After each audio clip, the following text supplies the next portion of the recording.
Albergatori penalizzati dalla tassazione, chiaramente questo influisce sul turismo. Non esiste paese al mondo, sfido, che abbia un livello di tassazione tale sul tipo di attività.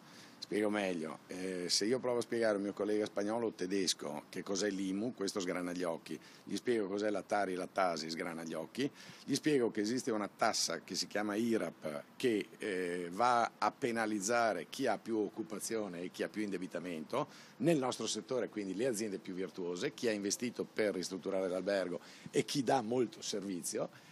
Questi sgranano gli occhi, ma tenete presente, tornando serio per un attimo, che sul bilancio di un albergo stagionale queste sono voci che incidono. Allora, IMU, Tasi, Tari, IMA, circa il 10% del fatturato.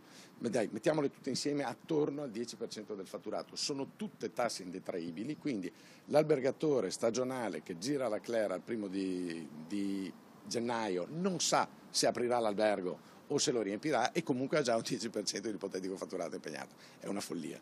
Costo del personale è un'altra follia. Noi ormai abbiamo un costo del personale che è assimilabile, faccio l'esempio dell'Austria, non voglio fare l'esempio della Romania o della Bulgaria, facciamo l'esempio dell'Austria. Il personale austriaco guadagna esattamente gli stessi stipendi del personale italiano, peccato che per le aziende austriache gli oneri siano il 30%, per noi è raddoppio sostanzialmente.